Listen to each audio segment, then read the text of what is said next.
the semester is coming to an end, Loyola is buzzing with big changes and excitement. As the Dana Center welcomes a new market, students will be able to bring food on campus 24/7. From the front of campus, Loyola hosted the annual Take Back the Night. Students from surrounding universities like Tulane, Xavier, and Dillard showed support and raised awareness for victims of sexual violence. And just down the street, Dad Dog hosted their 4th annual Halloween costume contest, with proceeds benefiting Zeus's rescue. All that and more on this week's edition of In the Den.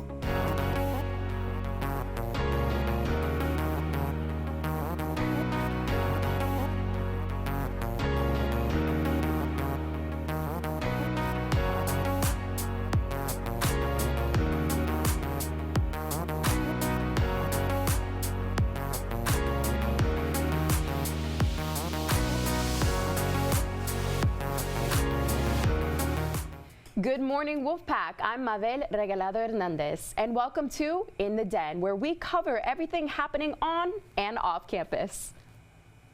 And I'm Allie Givens. From cultural celebrations to Halloween events and Wolfpack sports, here's what you need to know this week. We start with updates from Loyola Dining. The market has gotten a refresh. Students can expect an array of new options that account for various dietary restrictions, from gluten-free pasta to poppy sodas. I'm really excited to try out the new Laffy Taffy sticks. Absolutely, Mabel. I'm happy about that Cholula. Sorry, Tabasco lovers. The on-campus store has also expanded their toiletries and household supplies, now offering things such as deodorant, paper plates, and more medical options. Loyola says the updates are all a part of their effort to make shopping easier for students. With Amazon's Just Walk Out technology, the market will soon be open 24 hours a day. Students will now have constant access to quick meals and living essentials with just a swipe of their student ID. However, without the need for cashiers, some students are curious about what's going to happen to the Seduxto employees who work in the market. Follow the Maroons coverage to know how the university plans to handle these changes. Speaking of changes, Loyola also took a moment this week to honor the person who inspired its very mission. Students and faculty gathered this week to celebrate the birthday of St. Ignatius de Loyola, the founder of the Jesuits and namesake of our university. The celebration featured reflections, birthday treats, and a reminder of Iggy's mission to lead with faith, purpose, and service. Here is Chris Nesbitt with the scoop on the service. Loyola students were celebrating in the Peace Quad last Wednesday, October 23rd, as students gathered to mark a very special birthday. The guest of honor? St. Ignatius of Loyola himself, turning 534 years old. The Student Government Association set up right in front of his statue, handing out sweet treats to passing students. We're celebrating Iggy's 543rd birthday. Wait, it's actually 534th. Correction, switch that around. Is an annual tradition for SGA to host with Student Life and Ministry the celebration of Iggy and hand out free cupcakes. The timing couldn't be better for students looking to unwind. With midterms just behind them and Halloween around the corner, Iggy's birthday offered a perfect break from the academic grind. It's right before Halloween. It's right before these big moments, especially since midterms just passed. It's time to celebrate. It's time to really show up, show out, and we have really great tablings throughout. From noon to 1, students enjoyed games, giveaways, and cupcakes. Sororities joined the festivities, while the costume boutique were selling Halloween costumes. For SGA, keeping this tradition alive means more than just throwing a party.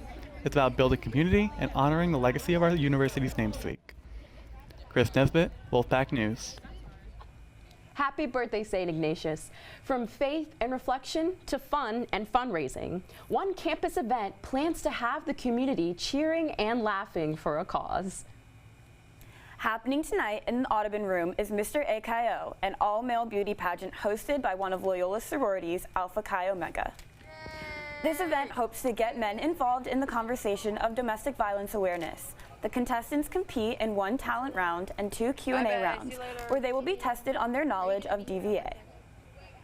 Throughout the week, AKO has been tabling this event in the Peace Quad, selling tickets and sharing their philanthropy with Loyola. With laughter, energy, and an important cause behind it all, Mr. AKO calls much-needed attention to the national collegiate problem. The funds raised from the event are donated to the New Orleans Family Justice Center. If you are interested in participating in this event, head over to the Dana Center tonight, starting at 5:30 to join the festivities. Tickets are $10. As October is Domestic Violence Awareness Month, another event was held on our campus last week as Loyola students come together for a powerful and emotional evening of unity and solidarity. On Thursday evening, Loyola joined the national Take Back the Night movement, standing in solidarity with survivors of sexual and domestic violence. The event included powerful survivor testimonies, musical performance, and a candlelight walk through campus, a moment of remembrance and hope for change. Here's Cecilia Calderin with the story. Welcome to Take Back the Night, hosted by the Women's Resource Center. On a cool October evening, students, faculty, and community members gathered in front of Marquette Hall to honor survivors and raise awareness about sexual and domestic violence. The event is part of the national Take Back the Night movement, featuring speeches, music, and a candlelight walk through campus. Each year, it stands as both a memorial and a call to action. The evening opened with heartfelt remarks from campus leaders, counselors, and survivors, each sharing stories of resilience, healing, and hope. Ashley Severson, Advocacy Director at STAR, spoke about the organization's work supporting survivors and advancing prevention efforts across New Orleans and Louisiana. If you come to STAR, we start by believing you. So all you have to do is come to STAR or call our hotline, let us know what you need. And if you're not sure, just talk to us about it and we'll see how we can assist you. Erica Yvette, known to many at Loyola as Erica Hicks, shared her perspective as an author and advocate, discussing her book on the importance of setting personal standards and boundaries. My book is called Never Settle for Crumbs, You Deserve the Whole Cake. This book was written to share my experience of being in an emotionally abusive relationship. And one of the things that I want women to know is that you need to set standards on how you want to be treated. When you set a standard, you will never settle for anyone's crumbs. Take Back the Night is just one piece of Loyola's ongoing effort to promote education, prevention, and support for survivors. The event remains a powerful reminder of the university's commitment to fostering a safer, more compassionate campus community. For Wolfpack News, I'm Cecilia Calderin. After a week of reflection and empowerment, Loyola also celebrated culture and connection with coffee, conversation, and community. Next, the Center for International Education hosted its latest Culture Cup event, this time spotlighting Honduras. The party took place on October 22nd at noon in the Chapatula's room on the first floor of Uptown Hall. Students enjoyed free coffee, snacks, and cultural conversation in a cozy lounge setting designed to connect domestic and international students. This week's featured highlighted Loyola's Honduran students who shared stories, fun facts, and favorite treats from home. The Culture Cup is part of CIE's Cup of Culture series, which introduces a new country each session, often one connected to Loyola's study abroad programs. It's a great way to learn about global cultures and maybe even find your next destination abroad. Meanwhile, around City Park, New Orleans is getting a touch of German culture. Oktoberfest 2025 had a huge turnout and shows how New Orleans can celebrate any holiday. Here's Sam Gulott with the story. Whenever October rolls around, beer drinkers flock to the Dutch House Oktoberfest, located near City Park every Friday and Saturday in October. Matt and Anthony, two locals, have enjoyed this festival for the past few years. The beer hold that they do, or the Stein hold, and the brats. Just hanging out with all my friends drinking beer is probably my favorite part.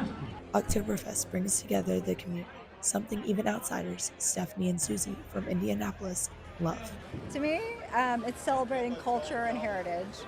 Yep, culture and heritage and good food and good beer. Yes. Everywhere in New Orleans, not just Oktoberfest, very good, strong community support. Everybody's so friendly and nice to each other and welcoming, and that's my favorite part of it. There are tons of traditions loved by locals and tourists alike. Oktoberfest celebrates the German culture and brings tons of New Orleanians together for something they love to do best, party. You know, the crowds are nice. Das Brats coming up, fantastic tradition. Whether you like the food, beer, or culture, Oktoberfest has something for you. That's it. We love it. This is Samantha Glott, Wolfpack News.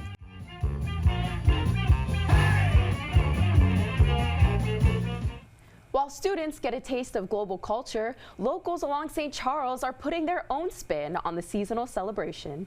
If you've ever driven down St. Charles Avenue recently, you've probably seen the Skeleton House. The New Orleans landmark has once again outdone itself this year, dressing dozens of skeletons in witty costumes and pop culture references.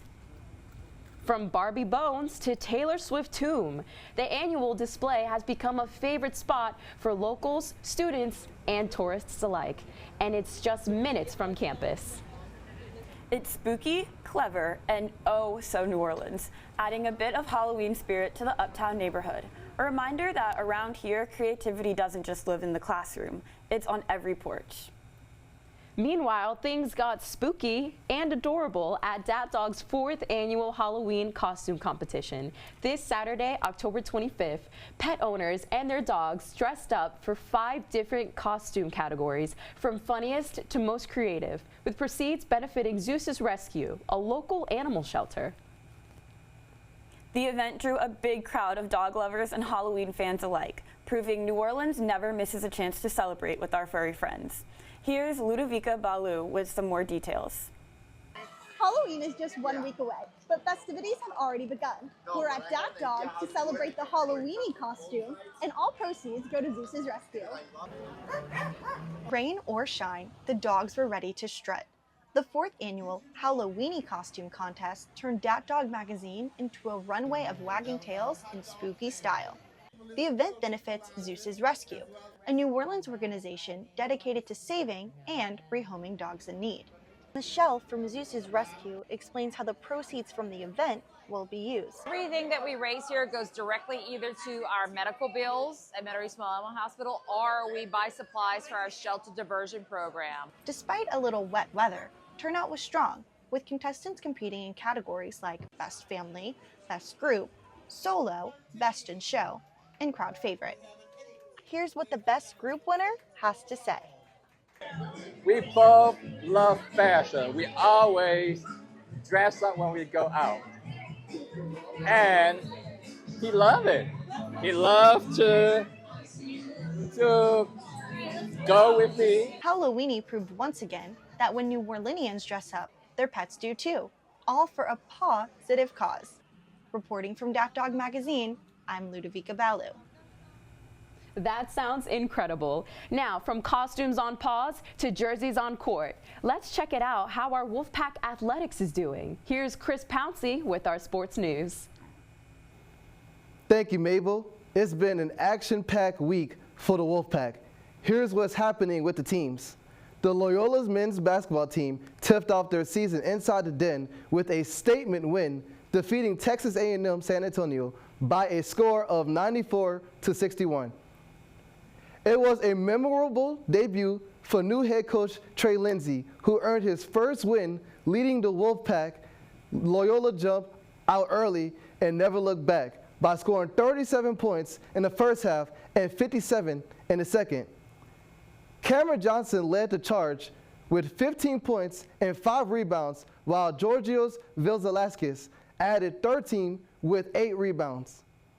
A dominant start that gives Loyola plenty of momentum heading into their upcoming matchups. Meanwhile, over onto volleyball court, the Wolfpack continues to battle in the Southern States Athletic Conference. Loyola took Blue Mountain Christian College to 5 sets on senior day, but narrowly fell in a back-and-forth thriller. Despite the loss, they sit at 21-8 overall and 9-4 in conference play, keeping them tied for second place in the SSAC standings. The team has shown incredible resilience and depth all season, and they look to finish strong in their final home game this Friday at 6 p.m., hosting William Carey University right here in the Den. Fans are encouraged to come out, cheer loud, and send their seniors off in style as they push forward into the postseason. While the volleyball team gears up for their final home game, student athletes will trade in their court for community service tomorrow. The Student Athletic Advisory Committee will put on their annual Fit Fest for the Holy Name Kiddos. The HNJ Laurel School will be in the Den tomorrow with the student athletes to play Halloween-themed games. Here's what's coming up next at home for the Wolfpack. The men's basketball team will take on Xavier University Tuesday, November 4th at 7 p.m. later in the week. And later in the week on Thursday, November 6th, the women's basketball team will take on LSUA at 5:30 p.m., while the esports Super Smash team will take on Missouri at 7 p.m. Throughout November, two teams, cross country and volleyball, will face competition during the Southern States Conference. That's your Loyola Sports Update with strong starts and playoff pushes ahead. The Wolfpack are showing grit and pride across the board. Make sure to follow LoyolaWolfpack.com for live scores, recaps, and schedules. Thank you for that update, Chris. As we wrap up on sports, it's time to look ahead because Halloween is almost here and there's plenty happening around town. I certainly am still in need of a costume, so if you're just like me and still finalizing your Halloween plans, we've got you covered. Head over and check out Uptown Costume and Dancewear, which is just a few blocks from campus, for all your costume needs. Once you've grabbed your costume, here are some plans for your Halloween weekend. For a spooky night out, the Halloween Bar Crawl on Decatur Street runs October 31st through November 1st. 21 and up only. Want something scary? The Mortuary Haunted House on Canal Street is open nightly through Halloween if you're seeking for a little something thrilling and to be scared. Well, what about if you're in the mood for something dramatic or musical? Well, Allie, the Dracula Ballet performs October 30th at the Orpheum Theater. And down at the Howling Wolf, the swing band Brass Hearts is performing a Halloween set on Halloween nights. That wraps up this week's In the Den. Whether you're celebrating Iggy, dressing up for Halloween, or cheering on the pack, there's plenty around on and around campus. Stay safe, stay spooky, and as always, go Wolfpack.